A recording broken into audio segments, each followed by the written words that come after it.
আমি কথা বলছি, এই কথা বলার প্রতিক্রিয়াতে মাইকে আওয়াজ হচ্ছে, আপনারা শুনতে পাচ্ছেন। আমি এটা ঠেলছি, ওই জিনিসটা চলে যাচ্ছে, এটা আমার ঠেলার প্রতিক্রিয়া। আমি এটা তুলছি, এটা উঠে যাচ্ছে, এটা আমার উঠার প্রতিক্রিয়া। তো মানুষে গুনাহ করবে আর তার প্রতিক্রিয়া হবে না? কি বলেন আপনি, হবে না? হবে না? হবে। ওই হামদের মধ্যে বলা আছে মিন সাইয়্যাতি আমালিনা মিন শুরুরি আনফুসিনা, আমাদের যে গুনাহের কাজ আমরা করি, প্রত্যেকটা গুনাহের কাজের প্রতিক্রিয়া আছে। রাসূল সাল্লাল্লাহু আলাইহি ওয়াসাল্লাম বলেছেন, আসমানের নিচে জমিনের উপরে যত গুনাহের কাজ আছে, তার মধ্যে সবচেয়ে দ্রুত যেই গুনাহের কাজের প্রতিদান দেওয়া হয়, পৃথিবীতেই প্রতিদান দেওয়া হয়, আ'জালাত তাআত, যেই নেকির কাজের পৃথিবীতে দ্রুত প্রতিদান দেওয়া হয়, আর যেই গুনাহের কাজের পৃথিবীতে দ্রুত শাস্তি দেওয়া হয়। এক, যদি বিররুল ওয়ালিদাইন করে, আত্মীয়তার সম্পর্ক রক্ষা করে, তো এর প্রতিদান জান্নাতে কি হবে সেটা আল্লাহ জানে। কিন্তু দ্রুত মানুষের নেকির কাজের দ্রুত যে প্রতিদান আল্লাহ দুনিয়াতে দিয়ে দেন, তার একটা কাজ হচ্ছে পিতা মাতার সাথে ভালো সম্পর্ক রক্ষা করা, আত্মীয়দের সাথে ভালো সম্পর্ক রক্ষা করা। এর প্রতিদান আল্লাহ দুনিয়াতেই দিয়ে দিবেন। আর যেই গুনাহের কাজের দ্রুত শাস্তি পরকালে কি দিবে আল্লাহ জানে, দ্রুত শাস্তি আল্লাহ দুনিয়াতে বাস্তবায়ন করে, সেটা পিতামাতার নাফরমানি করা, পিতামাতাকে কষ্ট দেওয়া। ওয়াল ইয়াযু বিল্লাহ, আল্লাহ আমাদের পরিত্রাণ দিক এই গুনাহ থেকে। আল্লাহুম্মা আমিন। আপনি যদি আপনার পিতামাতার সাথে খারাপ ব্যবহার করেন, এর শাস্তি পরকালে কি হবে তা আল্লাহ জানে, কিন্তু দুনিয়াতে এর শাস্তি আপনি পাবেনই পাবেন। রাসূল সাল্লাল্লাহু আলাইহি ওয়াসাল্লাম বলছেন, যে সমস্ত ক্রিয়ার পাল্টা প্রতিক্রিয়া দ্রুত হয়, সেই গুনাহগুলোর মধ্যে এক নম্বর গুনাহ হচ্ছে পিতামাতার নাফরমানি করা। সালাত ছেড়ে দেওয়া গুনাহের পাল্টা প্রতিক্রিয়া দুনিয়াতে দ্রুত হবে, এই কথা আল্লাহ রাসূল বলেননি। সালাত ছেড়ে দেওয়ার শাস্তি আল্লাহ কিয়ামতের মাঠে দিতে পারে, কিন্তু দুনিয়াতে পাল্টা প্রতিক্রিয়া দ্রুত হয়। এরকম প্রথম পাপ হচ্ছে পিতামাতার অবাধ্য হওয়া, আর এরকম দ্বিতীয় পাপ হচ্ছে জেনায় লিপ্ত হওয়া।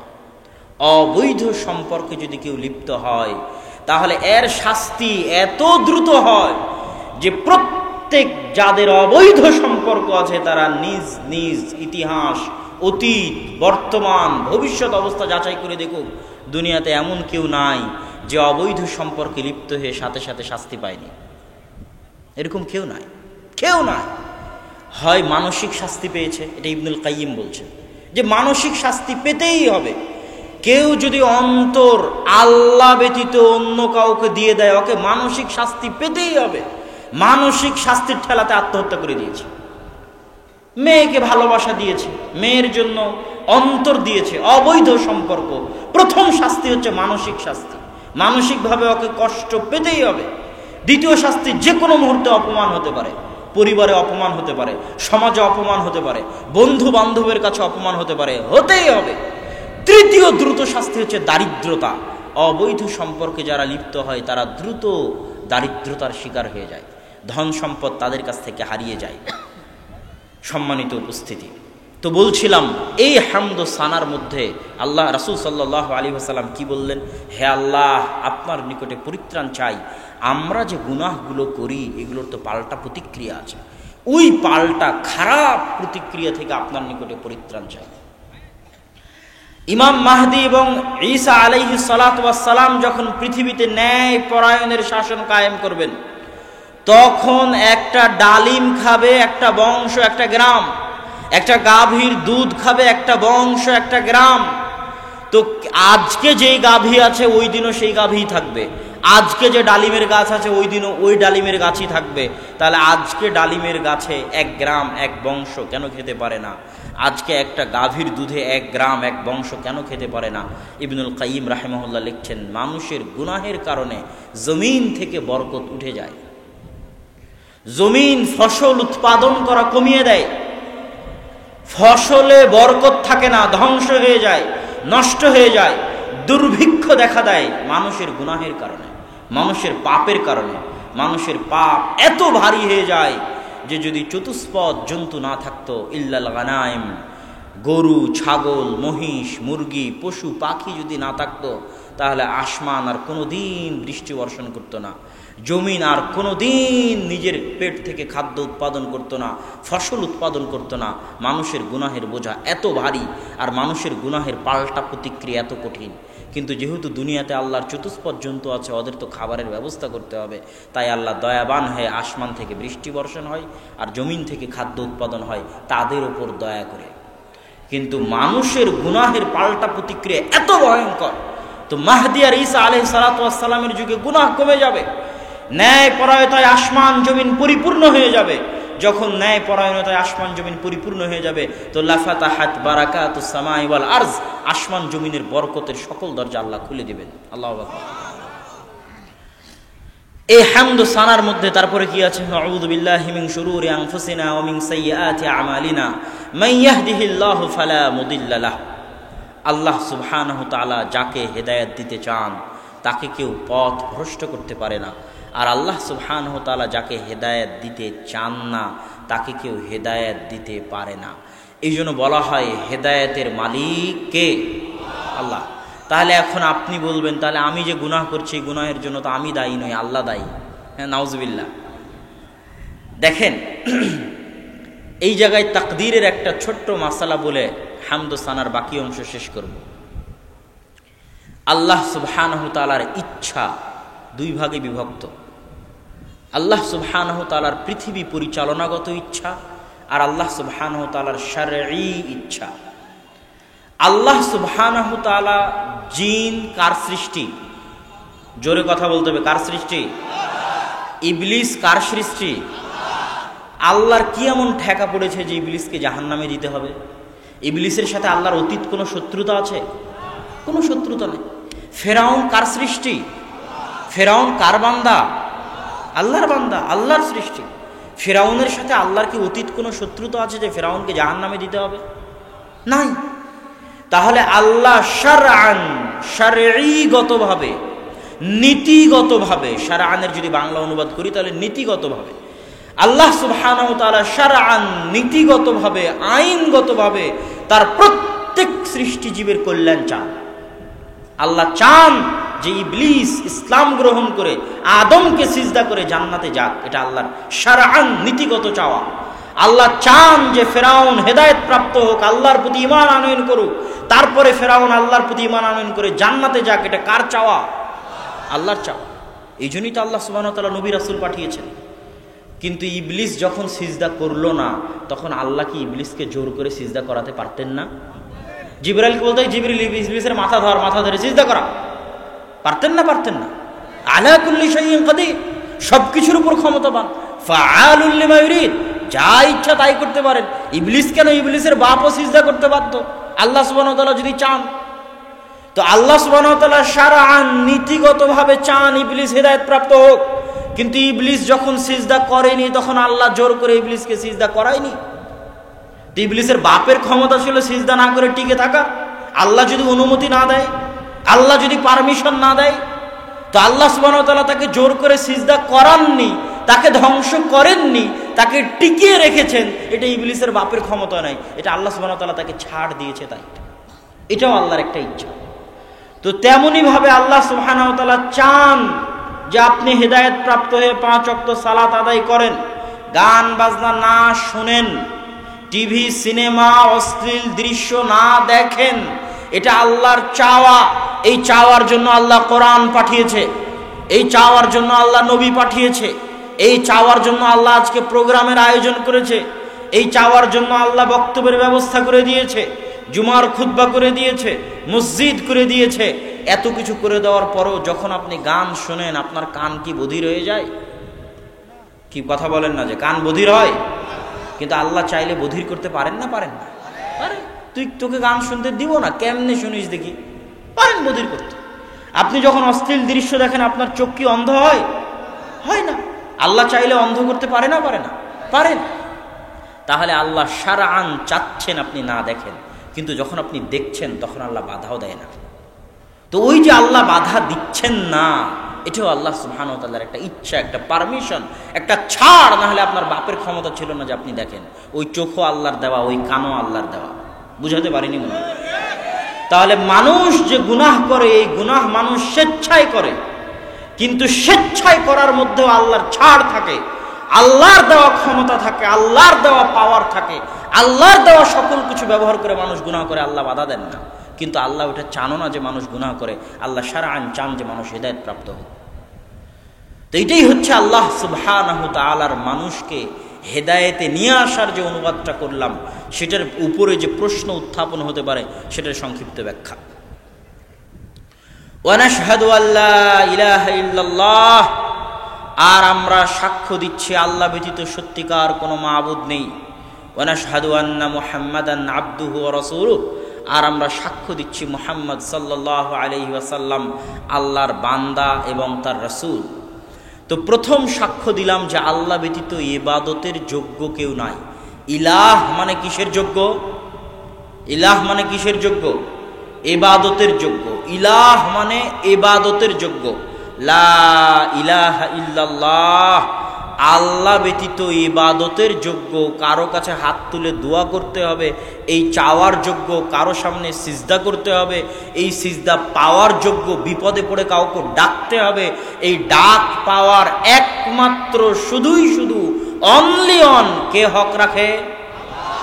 আপনি যদি আপনার সারা জীবনে একটা সিজদা দিতে চান, ওই একটা সিজদার পরিপূর্ণ হক কে রাখে? আল্লাহ সুবহানাহু ওয়া তাআলা। এটাই হচ্ছে উলুহিয়ত। উলুহিয়তে আল্লাহ সুবহানাহু ওয়া তাআলার একত্ববাদ।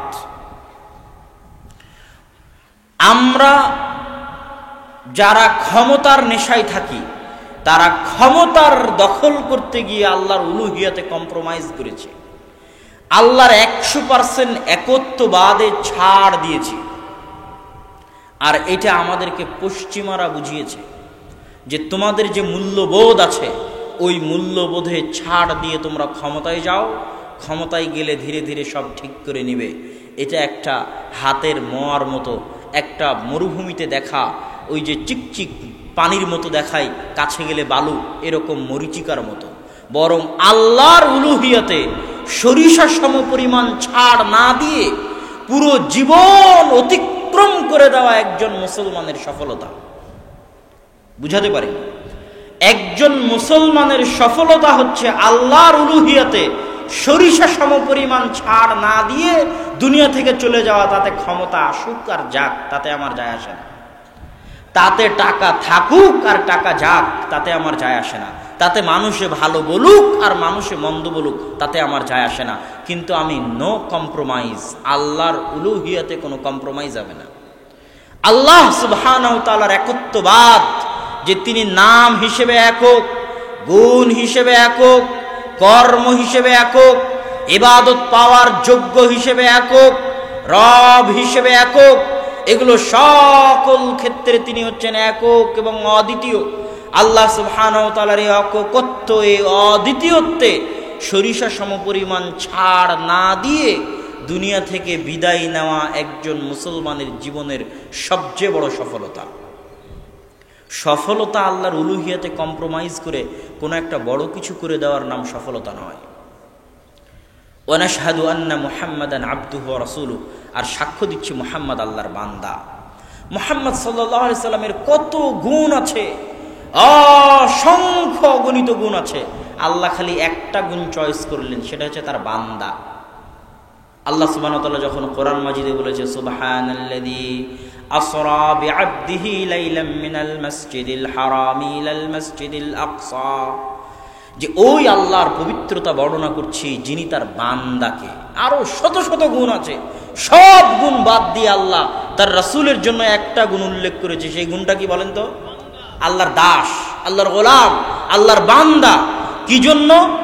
এর চাইতে বড় মর্যাদা কর, এর চাইতে করো সম্মান কর, এর চাইতে উত্তম, এর চাইতে সুন্দর আর কোনো পরিচয় পৃথিবীর সর্বশ্রেষ্ঠ মানুষের জন্য হতে পারে না, যে সে কার বান্দা? আল্লাহর বান্দা। যে আল্লাহর বান্দা হওয়ায় যত পরিপূর্ণ, আল্লাহর দাসত্বে যত বেশি, আল্লাহর দাসত্বে যত কামালিয়াত, যত পরিপূর্ণতা আছে, ও তত সর্বশ্রেষ্ঠ, তত ক্ষমতাশালী, তত পাওয়ারফুল, তত আত্মমর্যাদা সম্পূর্ণ, আর তত তার আত্মমর্যাদা, তত তার ক্ষমতা, তত তার স্বাধীনতা।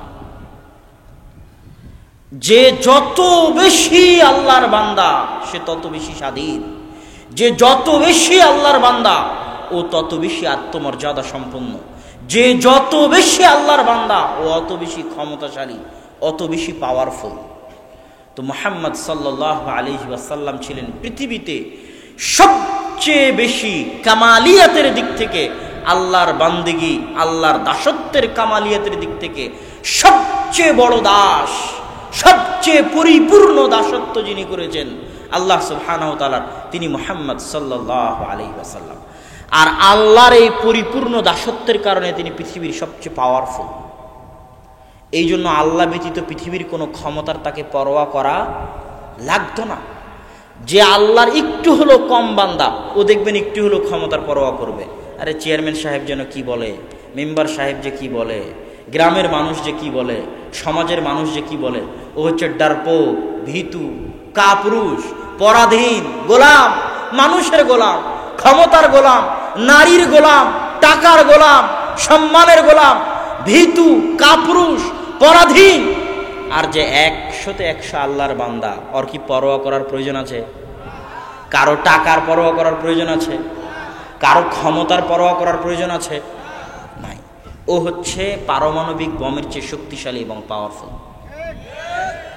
যেমন ইব্রাহিম আলাইহিস সালাতু ওয়াস সালাম ছিলেন একাই উম্মাতুন ওয়াহিদা, একা একটা কওমের সমান, একা একটা উম্মতের সমান, একা একটা জাতির সমান। কিসের ভিত্তিতে? আল্লাহর দাসত্বে, আল্লাহর বান্দিগিতে, পরিপূর্ণতার ভিত্তিতে। তাহলে ওয়ানাশহাদু আন্না মুহাম্মাদান আবদুহু ওয়া রাসূলুহু, আর আমরা সাক্ষ্য দিচ্ছি মুহাম্মদ সাল্লাল্লাহু আলাইহি ওয়াসাল্লাম আল্লাহর বান্দা এবং তার রাসূল। এই ছিল আজকে আমাদের বক্তব্যে। আরও হাজারো বক্তব্যে যে হামদ এবং সানা পাঠ করা হয়, সেই হামদ এবং সানার অতি সংক্ষিপ্ত ব্যাখ্যা। এই হামদ এবং সানার উপরেই যদি বক্তব্য দেওয়া হয় তো 2 ঘন্টা পার হয়ে যাবে। অন্য অনেক বক্তব্যের চাইতে অনেক ভালো এবং সুন্দর, মানুষের জন্য শিক্ষণীয় হবে। কেন ওই কথাটুকু তো আল্লাহ রাসূল আরবিতে বলতেন, মানুষের শিখার জন্যই তো, নাকি না শিখার জন্য বলতেন? এমনি একটা জিকির পাঠ করে চলে গেলাম এরকম কিছু নাকি? এরকম কিছু নয়। তারা আরবেরা আরবি বুঝতো, তাদের শিখার জন্যই বলতেন। আলহামদুলিল্লাহি ওয়াহদা ওয়াসসালাতু ওয়াসসালামু আলা মান লা নাবিয়্যা বা'দা নাহমাদুহু ওয়া নাস্তাঈনুহু ওয়া নাস্তাগফিরুহু ওয়া নাউযু বিল্লাহি মিন শুরুরি আনফুসিনা ওয়া মিন সাইয়্যাতি আ'মালিনা মান ইয়াহদিহিল্লাহু ফালা মুদিল্লা লাহু ওয়া মান ইউদ্লিলহু ফালা হাদিয়া লাহু আশহাদু আল লা ইলাহা ইল্লাল্লাহু ওয়াহদাহু লা শারীকা লাহু ওয়া আশহাদু আন্না মুহাম্মাদান আবদুহু ওয়া রাসূলুহু। এটা হচ্ছে পৃথিবীর সর্বশ্রেষ্ঠ বক্তব্য, পৃথিবীর সর্বশ্রেষ্ঠ বক্তব্য। এই বক্তব্য শুনে কবিরাজে ইসলাম গ্রহণ করেছে, অন্য কোনো বক্তব্য দেওয়া লাগেনি। এই বক্তব্যটুকু শুনে ইসলাম গ্রহণ করেছে। আল্লাহু আকবার। তাহলে অবশ্যই এই বক্তব্যের মধ্যে এমন কিছু আছে যেটা মানুষের বুঝার, যেটা মানুষের জানার, যেটা মানুষের অর্জন করার। সম্মানিত উপস্থিতি, আজকে আপনাদের সামনে আমার আলোচনার বক্তব্যের সংক্ষিপ্ত বিষয়বস্তু শয়তানের ষড়যন্ত্রে মানুষ, শয়তানের দাসত্বে মানুষ। এই পৃথিবী সৃষ্টির আল্লাহ সুবহানাহু ওয়া তাআলার যে রহস্য আছে, এই রহস্যের 2টা জিনিস, 2টা সৃষ্টি যদি আমরা ভেদ না করতে পারি তাহলে আমরা হেদায়েত প্রাপ্ত হব না। একটা হচ্ছে মালাইকা ফেরেশতা, আর একটা হচ্ছে শয়তান, জিন শয়তান। এই 2টা সম্পর্কে যদি আমরা না জানি তো আমাদের হেদায়েতের রাস্তা খুঁজে পাওয়া কঠিন আছে। আমি উদাহরণ দিয়ে বুঝার জন্য বলি, হাজারো যুবক আছে যারা মোবাইলে গেম খেলে, এরা হচ্ছে গেমের গোলাম। কিসের গোলাম? গেমের গোলাম। কেউ আছে ফেসবুকের গোলাম, আছে না নাই? ঘুমাতে ঘুমাতে ফেসবুক চালিয়েছে, ঘুম থেকে উঠেও আবার মোবাইল হাতে নিয়েছে, এরা মোবাইলের গোলাম। কি জন্য? মানুষ একটা দিনে আল্লাহ সুবহানাহু ওয়া তাআলাকে যতবার স্মরণ করে তার চেয়ে বেশি, 1000 বার বেশি স্মরণ করে মোবাইলকে। তাহলে কিসের গোলাম হলো? তো ওই গোলামের মধ্যে আমরা সবাই পড়ে গেছি। আল্লাহুল মুস্তাআন। তো এইরকম যারা মোবাইলে গেম খেলে এরা জানে যে যদি ভিলেন না থাকে, যাকে মারবে, যে শত্রুকে মারবে, তাহলে ওই গেম খেলে মজা নাই। ভিলেন ছাড়া কোনোদিন কোনো গেম জমে না, ভালো হয় না। তো আল্লাহ সুবহানাহু ওয়া তাআলা এই পৃথিবী যখন সৃষ্টি করেন, তো মানুষকে যে সৃষ্টি করলেন, মানুষকে যে জান্নাতে দিবেন, জাহান্নামে দিবেন, তো মানুষকে পথভ্রষ্ট করবে কে? মানুষের ভিলেন কে? তো আল্লাহ ভিলেন বানালেন শয়তানকে। মানুষকে সহযোগিতা করবে কে, রাস্তা দেখাবে কে, তো হিরো বানালেন নবী রাসূলকে, পবিত্র কোরআনকে, আর নবী রাসূলের কথা এবং বাণীকে। তো মানুষ যদি শয়তান ভিলেন, তার জীবনের সবচেয়ে বড় দুশ্মন, সবচেয়ে বড় শত্রু শয়তান সম্পর্কে না জানে, মানুষ হেদায়েতের রাস্তা খুঁজে পাবে না। পবিত্র কোরআন খুলবেন, সবচেয়ে বড় শত্রু কাকে বলা আছে কোরআনে? ইন্নাশ শাইতানা লাকুম আদুউম মুবিন, নিশ্চয় শয়তান তোমাদের প্রকাশ্য শত্রু, ভয়ঙ্কর শত্রু, ভয়াবহ শত্রু। আমরা যখন বক্তব্য দিতে উঠি তখন রক্ত গরম হয়ে গেলে আমাদের সবচেয়ে বড় শত্রু আমেরিকা, আমাদের সবচেয়ে বড় শত্রু ইসরায়েল, আমাদের সবচেয়ে বড় শত্রু ভারত, আমাদের সবচেয়ে বড় শত্রু অমুক। এই যে রক্ত গরম হয়ে যখন বক্তব্য শুরু হয়ে গেল, তা আমেরিকা ইসরায়েলের সাথে কবে যে দেখা হবে আর কবে যে যুদ্ধ হবে আপনি জানেন? ওরকম হাজারো প্রজন্ম দুনিয়া থেকে চলে গেছে, আমেরিকা ইসরায়েলের সাথে যুদ্ধই হয়নি। গেছে না? কিন্তু সকাল থেকে সন্ধ্যা পর্যন্ত আপনার সাথে যে একটা শত্রু আছে 24 ঘন্টা, ওর নাম কি? জোরে বলেন, ওর নাম কি? শয়তান। তো ওকে যদি আপনি না চেনেন তাহলে আপনি হেদায়েতের রাস্তা খুঁজে পাবেন কেমনে? পাবেন না। শয়তানের ষড়যন্ত্র অনেক ভয়ঙ্কর, অনেক ভয়ঙ্কর। ফেরেশতাকে চিনতে হবে, শয়তানকে চিনতে হবে। ফেরেশতাকে চিনতে হবে, শয়তানকে চিনতে হবে। আসেন আমরা একটু শয়তানকে চিনি। পবিত্র কোরআন পরিপূর্ণ হয়ে আছে শয়তান দিয়ে, আর হাদিস পরিপূর্ণ হয়ে আছে শয়তান দিয়ে। আমরা যখন কোরআন পড়াই শুরু করি তখন কি বলি? আউযু বিল্লাহি মিনাশ শাইতানির রাজীম, বিতাড়িত শয়তান থেকে পরিত্রাণ চাচ্ছে।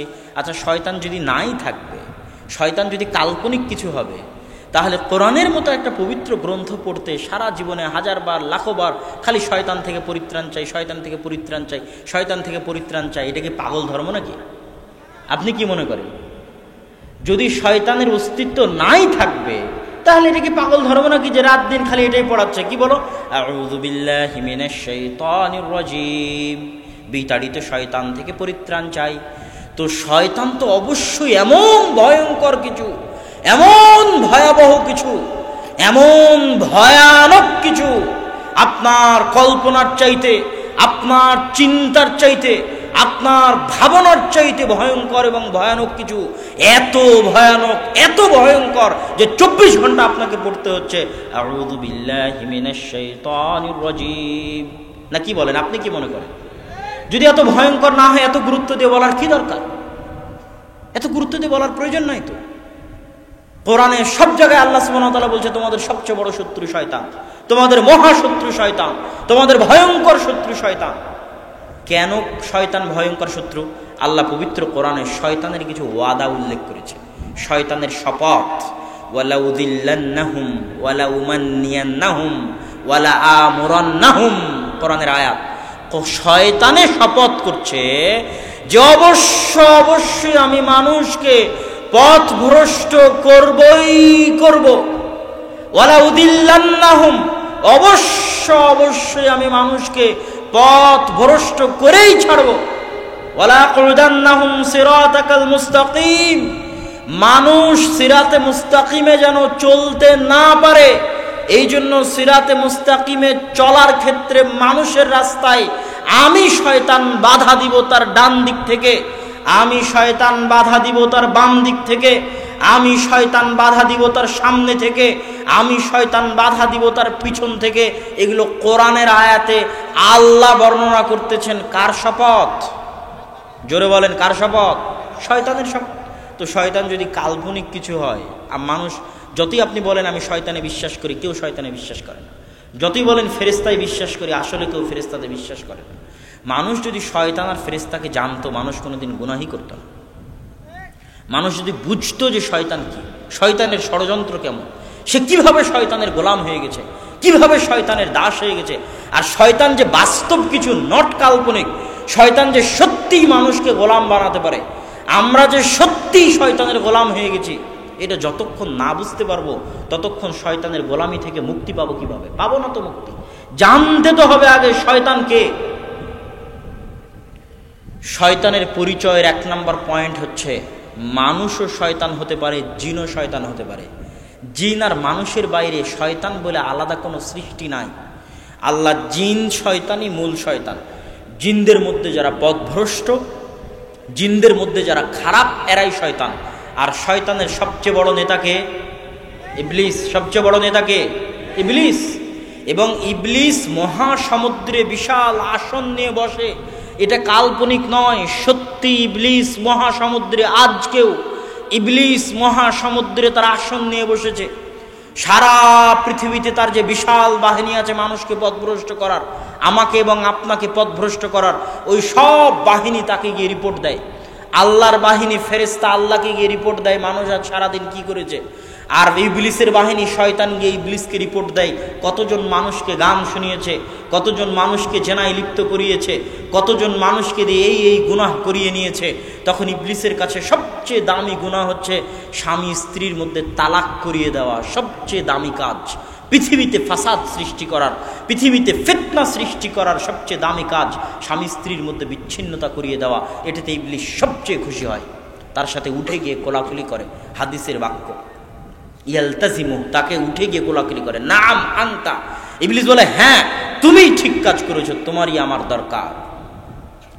কেন ইবলিস এত খুশি হয় স্বামী স্ত্রীর বিচ্ছিন্নতায়? আল্লাহ বহু বক্তব্যে, আদর্শ পরিবারের বহু বক্তব্যে আমি বলেছি, আল্লাহ পৃথিবীকে আবাদ করে কি দিয়ে? পরিবার দিয়ে। কি দিয়ে আবাদ করছে আল্লাহ পৃথিবীকে? পরিবার দিয়ে। যখন লূত আলাইহিস সালামের কওম পরিবার প্রথার বিরুদ্ধে চলে গেছে, তখন আল্লাহ লূত আলাইহিস সালামের কওমকে এইভাবে উল্টিয়ে ধ্বংস করে দিয়েছে, দুনিয়াতেই রাখেনি। পৃথিবীর মানুষ আবারও যেই দিন পরিবার প্রথার বিরুদ্ধে চলে যাবে, ওই দিন আল্লাহ পৃথিবী ধ্বংস করে দিবে। সেই দিন কোন দিন? যেই দিন মানুষ, কুকুর যেমন কুকুরনির সাথে রাস্তায় মিলিত হয় লজ্জা বুঝে না, গাধা যেমন গাধীর সাথে প্রকাশ্যে মিলিত হয় লজ্জা বুঝে না, মানুষ ওইভাবে জেনায় লিপ্ত হবে, লজ্জা বুঝবে না। ওই দিন আল্লাহ পৃথিবী আর রাখবেন না, ধ্বংস করে দিবেন। তবে সেই দিন ইমাম মাহদি আর ঈসা আলাইহিস সালামের আগে নয়, তাদের মৃত্যুর পরে একটা শীতল বাতাসে দুনিয়া থেকে সব মুমিন মানুষ চলে যাবে। দুনিয়াতে শুধু কাফের, মুশরিক, ফাসেকরা থাকবে। ওই কাফের, মুশরিক, ফাসেকদের চরিত্র বৈশিষ্ট্য হবে এমন যে তারা পশু প্রাণীর মতো খোলা রাস্তায় জেনায় লিপ্ত হবে। তখন আর পরিবার প্রথা থাকবে না। আর পরিবার প্রথা না থাকা মানে আল্লাহ কিয়ামত কায়েম করে দিবে। তাহলে এখনো কিয়ামত হয়নি কি জন্য বলেন তো? পরিবার প্রথা আছে তাই। কি জন্য কিয়ামত হয়নি? জোরে বলেন, কি আছে তাই? পরিবার আছে তাই কিয়ামত হয়নি রে বাবা। পরিবার আছে এই জন্য কিয়ামত হয়নি। পরিবার যেই দিন থাকবে না ওই দিন কিয়ামত হয়ে যাবে। তাহলে পৃথিবী টিকে আছে পরিবার দিয়ে। তাহলে ইসলামেরও মূল ভিত্তি পরিবার। তো যখন স্বামী স্ত্রীর মধ্যে বিচ্ছেদ ঘটে যায়, তালাক বৃদ্ধি পেয়ে যায়, সমাজ তালাকে পরিপূর্ণ হয়ে যায়, পরকীয়ায় পরিপূর্ণ হয়ে যায়, অবৈধ সম্পর্কে পরিপূর্ণ হয়ে যায়, তখন সমাজ পচে গলে নষ্ট দুর্গন্ধে শেষ হয়ে যায়। পরিবারই যখন নাই, তখন আর ইসলাম থাকে কিভাবে? এই জন্য ইবলিস সবচেয়ে ভালোবাসে পরিবার ধ্বংস করতে। কি ধ্বংস করতে? ইবলিসের বাহিনী যারা পৃথিবীতে আছে, এরাও দেখবেন সব পরিবারের শত্রু। কিসের শত্রু? পরিবারের শত্রু। ওই যে মা এবং বোনকে বাড়ির থেকে বের করে নিয়ে যাবে এনজিওর কর্মী, নারীবাদীরা, এই নারীবাদীরা সব কার গোলাম? ইবলিসের গোলাম। কার গোলাম? শয়তানের গোলাম। এবং কে জানে এদের সাথে শয়তানের কথোপকথন হয়, মিটিং হয়, অস্বাভাবিক কিছু নয়। শয়তানের সাথে তাদের কথোপকথন হতে পারে, শয়তানের সাথে তাদের মিটিং হতে পারে। এরা শয়তানের আদেশে, ইবলিসের আদেশে পরিবার ধ্বংস করার জন্য এরা রাস্তায় নেমেছে, মাঠে নেমেছে। মেয়েদেরকে ঘর থেকে বাইরে বের করে নিয়ে গেলে পরিবার ধ্বংস হয়ে যাবে। এই জন্য ইবলিস সবচেয়ে পছন্দ করে পরিবার ধ্বংস করতে।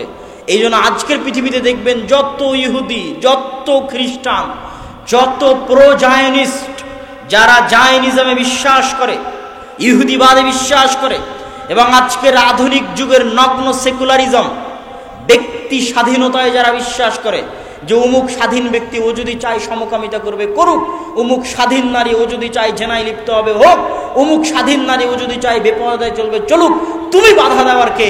এরকম জঘন্য নীতি, জঘন্য বাক্য যারা প্রচার করে, এরা কার গোলাম?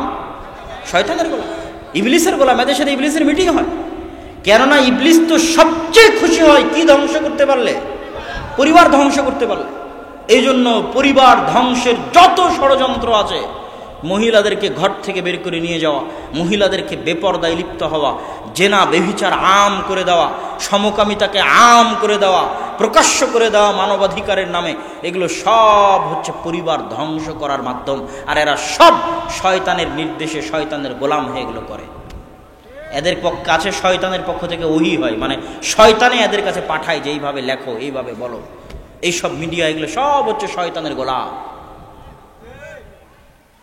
এই জন্য আজকে যে, যদিও এটার বিষয়ে কালকে বিস্তারিত আলোচনা করব, তাও বলি, আজকে রাশিয়ার সাথে যে আমেরিকার যুদ্ধ হচ্ছে, তো রাশিয়ার একজন দার্শনিক আছে আলেকজান্ডার দুগিন, উনি ওনার বইয়ের মধ্যে এই জিনিসগুলো খুব স্পষ্ট করে তুলে ধরেছে যে কিভাবে আমেরিকা এবং ইসরায়েলের প্রো জায়নিজম, যারা জায়নিজমে বিশ্বাস করে, ইহুদিবাদে বিশ্বাস করে, তারা কিভাবে মানবাধিকারের নামে একটা দেশে সংখ্যালঘুদেরকে শক্তিশালী বানিয়ে দেয়, সংখ্যাগরিষ্ঠদেরকে অসহায় করে দেয়।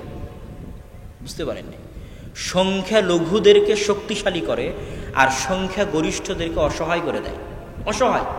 আপনি আজকে যদি ভোটের ব্যবস্থা করেন, তো আজকের ভোটে আপনি দেখতে পাবেন যে মানুষ, সংখ্যাগরিষ্ঠ মানুষ ইসলামের পক্ষে, মুসলমানদের পক্ষে, ইসলামী আইন কানুনের পক্ষে, ইসলামী নিয়ম নীতির পক্ষে, কিন্তু কিছু অল্প সংখ্যক মানুষ যারা সংখ্যালঘু, তারা ওটার পক্ষে নয়। ওই সংখ্যালঘু মানুষের মানবাধিকারের নামে, ওই সংখ্যালঘু মানুষের অধিকারের নামে সংখ্যাগরিষ্ঠকে মাজলুম করে দেওয়া হয়েছে সারা পৃথিবীতে। এটাই হচ্ছে ইহুদিদের ভয়ঙ্কর অস্ত্র, যে তারা মানবাধিকারের নামে এই জিনিসটা করে। সমাজে কি চলতেছে, সমাজের কি নিয়ম নীতি, কি কৃষ্টি কালচার দেশের, এগুলো পড়া নয়। অমুক স্বাধীন, প্রত্যেকটা মানুষ ব্যক্তিগতভাবে স্বাধীন, ও যদি এখন উলঙ্গ হয়ে ঘুরে বেড়ায়, তোমাকে উলঙ্গ হয়ে ঘুরে বেড়াতে দিতে হবে, তাতে তোমার কষ্ট লাগলেও, এটাই নাকি স্বাধীনতা। বলে ইয়াজ বিল্লাহ, এটা হচ্ছে শয়তানের গোলামি। তো বিস্তারিত এটা কালকে বলবো ইনশাল্লাহ। তো এখান থেকে আমরা আবার ফিরি। শয়তান, শয়তানের দাসত্ব। শয়তান সবচেয়ে পছন্দ করে পরিবার ভেঙে দিতে। এবার শয়তান সম্পর্কে কয়েকটা হাদিস শোনেন।